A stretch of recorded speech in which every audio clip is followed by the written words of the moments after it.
Não, essa música eu... Na época eu tava vendo muita coisa sobre suicídio, Durkheim. E aí eu vi o Clóvis de Barros falando, mas o que leva ao suicídio? Porque nem todos tristes apertam o gatilho. E aí eu fui numa... Eu acho que a pergunta, talvez, que a pessoa está se fazendo naquele momento é quem eu sou. E aí eu começo a música nesse quem eu sou, nesse devaneio de sentido, o que é a vida, quem sou eu, para tentar se reencontrar e que faça sentido estar vivo. Então eu começo... Meu nome é só um nome escrito numa cédula. Meu corpo é só matéria, bactéria e célula. Então isso não sou eu. Eu sou só uma poeira em meio à névoa que o vento deixa subir e depois leva a revoar. Não é que eu seja uma pessoa incrédula, mas se a fé nos eleva, já tem um tempo que a minha não me leva lá.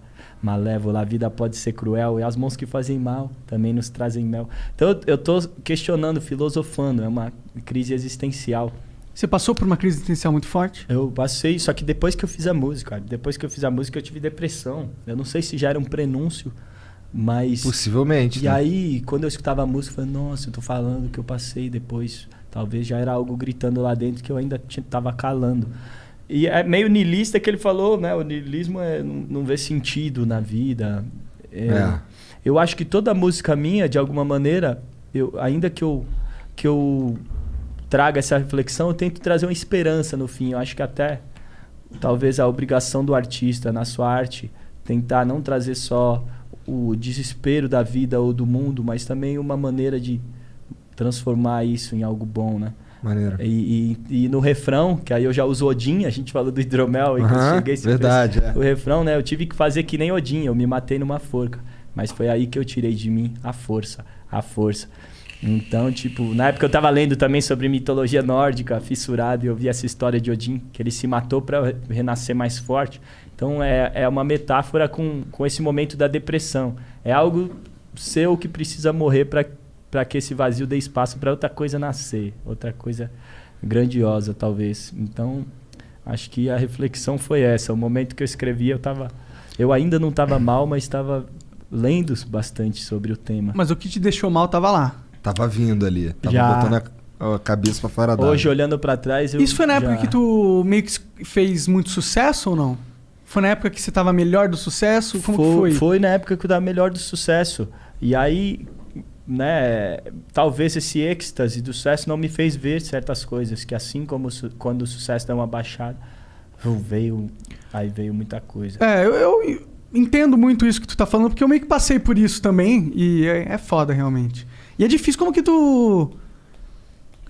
Qual que foi o processo seu de vencer a depressão, de sair daquele lugar, de talvez sentir propósito ou sentido? Cara, o que desencadeou foi o fim do relacionamento. Um relacionamento que eu já queria terminar, já tava... Mas aí ela terminou. Aí quando ela terminou, eu fiquei aliviado. E aí 3 semanas depois começou o desespero que não saiu mais de mim. As trevas, e aí de repente isso desencadeou em tudo. De repente toda a minha vida em volta, inclusive a música, começou a não ter mais sentido. Acho que a depressão é o fim da esperança completo. Tipo, a vida é só escuridão, nada mais faz sentido. Nem as coisas que você tem prazer de fazer, de repente perdem o prazer. E eu fui atrás de ajuda. Psiquiatra, fui em 2 psiquiatras diferentes, psicólogo, fui em terreiro de Umbanda, aceitei o Espírito Santo chorando, eu estava desesperado por ajuda, e nesse momento você fica mais propenso a se agarrar em coisas que antes você não ia se agarrar. A se agarrar numa coisa. Porque assim, quando você está firme, existe até uma soberba nossa, quando a gente está firme, de achar que... que a gente é autossuficiente dentro de nós mesmos. Que a gente por si se basta, que eu não preciso. Mas aí esse momento de fraqueza mostra que não existe essa minha razão de achar que eu posso explicar a vida. Dessa maneira é mais uma ficção. Existe algo que eu não posso explicar. Existe algo que eu preciso sentir e me agarrar, senão a vida não fará sentido. Então, nesse desespero de tentar encontrar outras respostas, eu me abri a coisas que, se eu tivesse bem, eu não me abri. Foi o que aconteceu comigo. Você conhece o Jordan Peterson?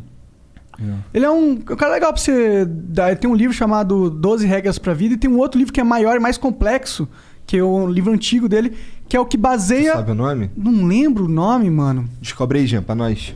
E esse livro eu não li. E nem o outro eu li. Eu li o começo do outro no meu Kindle. Mas ele também tem uma série de palestras no YouTube. E foi isso que eu me agarrei nesse momento que eu tava meio perdido. Ele conseguiu me convencer que Deus existe, mano. De uma forma muito lógica e racional. Tá ligado? E pra mim bastou, assim, sabe? E depois e sumiu o vazio depois que eu virei essa chave. Pra mim foi isso. Por isso que eu pergunto o que foi pra você, sabe? Esse lance de Deus é um assunto que a gente vai longe, né? Eu até tô com a cruz aqui.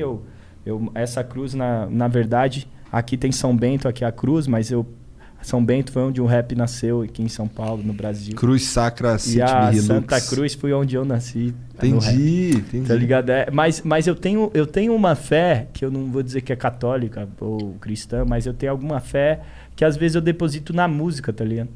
Porque quando eu tô numa roda de samba, quando eu tô fazendo um freestyle, aquele momento eu sinto que eu tô conversando com Deus. Eu até falo, tô fazendo um feat com Deus, eu não tô cantando samba, eu tô rezando. Isso aqui eu me encontro com alguma parte de mim. Legal. Que a vida faz sentido, que eu divido com os outros, que eu transmito e sinto algo que eu acho que é verdadeiro. É isso. Deus está aqui nesse momento comigo. Então, até na música, o lance de eu estar compondo letra, eu vou morrer, mas a minha música vai ficar, esse desejo de ser eterno, né, de não ser finito, que todas as religiões tentam também preencher esse anseio. Talvez na música eu encontrei. E eu acho que uma coisa que eu percebi é que talvez tudo isso que eu acredite, que me conforte, talvez seja só mais uma ficção. Porque metade da vida a gente não pode explicar, então a gente tem que imaginar. E a gente sonha, e a gente cria arte, e a gente cria cultura, e a gente cria religião. Essa é uma parte da vida que cabe a nós imaginarmos. É uma página em branco. Então, se mais da metade da vida, ou metade dela, cabe a mim imaginar, que eu imagine aquilo que faz sentido e que me faz bem, e não me jogue nessa escuridão de novo. Depende de mim. Porque o Einstein até fala, tem duas maneiras de chegar à vida, que milagres não existem e que tudo isso é um milagre. Mas como que você vai olha pra lá, imaginar milagre de viver, de estar. Sim, eu acho foda isso. Mas como que você vai imaginar algo que faz sentido se é uma construção sua? Você tem que criar o seu próprio sentido? Eu não acho que seja isso. Eu, pessoalmente, a minha conclusão foi diferente. O que você pensou? Tô curioso. Cara, eu acho que o sentido ele vem justamente de Deus. Porque a imaginação ela é livre. Você pode ir para qualquer lado que quiser. Você pode criar as regras pelo qual você se age na vida do jeito que você quiser. Porém, a vida e o que é possível, ele vai reagir de acordo com, na minha visão, com o que Deus planeja. Ou seja, você não tem uma construção 100% livre na sua imaginação. Não tem. O Freud, inclusive, eu falei do livro lá que eu li, Mal-Estar na Civilização. Ele diz que todos nós temos uma paranoia, um grau de paranoia. E a paranoia para ele é que a gente tenta corrigir a realidade de acordo com nossos desejos. Para quê? Para tentar frear o sofrimento e assegurar a felicidade. Então, no momento de tristeza e de vazio, ainda mais que a gente precisa e deseja algo, a gente está mais propenso a acreditar, porque a gente querendo moldar a realidade para se caber no nosso desejo. Segundo ele, as religiões são paranoias coletivas, que é uma grande desconstrução da realidade para caber num desejo coletivo. Então, a gente, querendo ou não, limitado pelos nossos desejos, limitado pelo que a nossa vista alcança, os nossos sentidos alcançam, querendo ou não, a gente está constantemente construindo realidades. Inclusive, no livro do Sapiens, o que fez o ser humano evoluir, o Homo sapiens evoluir, foi a nossa capacidade de criar realidades imaginadas que depois viram verdade, como dinheiro. Dinheiro não existe, é um pedaço de papel. Por que existe? Porque a gente acredita que existe. Então, a partir desse momento, ele existe, ele tem valor, porque um grande grupo acreditou que ele existe. Então, até a religião, a música, para mim, não sei.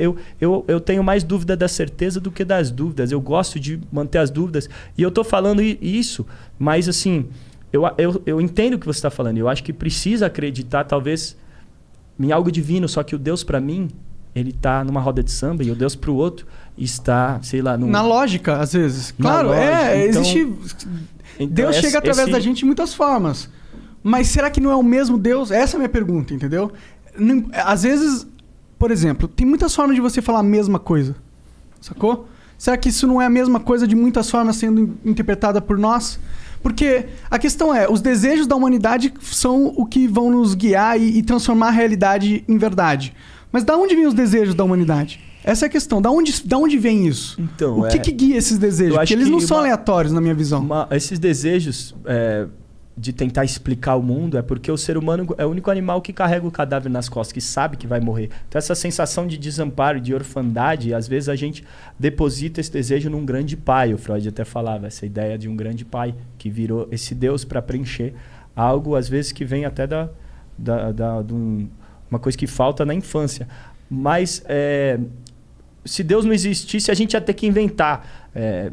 A gente não é filho de Deus, Deus é filho dos nossos desejos. De alguma maneira, sim, porque esse Deus que a gente criou é a imagem e semelhança do ser humano. Então tem muito desse Deus que são coisas para legitimar desejos nossos. Com certeza. Mas o que tem ali, e todas as religiões também trazem muito conhecimento humano, histórico. O que tem ali que eu acho que é verdade, que eu sinto desse divino, desse conhecimento compartilhado humano. Então todas as religiões sim trazem conhecimentos, mas eu acho que o resto a gente que tem que imaginar e construir. E eu acho que a arte, para mim, também tem esse sentido de explicar a vida. Eu consigo preencher esse vazio, às vezes, na arte. Mas hoje eu descobri que, querendo ou não, o que uma pessoa faz com a religião é o que eu encontrei na música, tá ligado? Sim, total. É o mesmo desejo, o mesmo anseio preenchido de uma outra forma.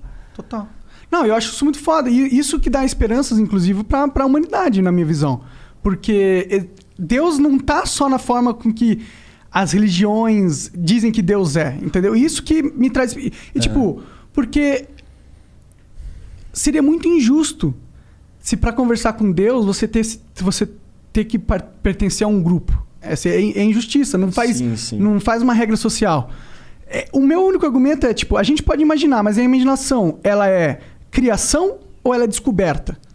Ou seja, quando a gente imagina... Para o Platão era descoberta. Eu também acho que é descoberta. Para os posteriores filósofos que desconstruíram Platão, era criação. É criação. Então eu concordo, eu concordo com o Platão, mas eu sou burro, é porque a minha visão... Já está no mundo das ideias e você capta aquilo e traz.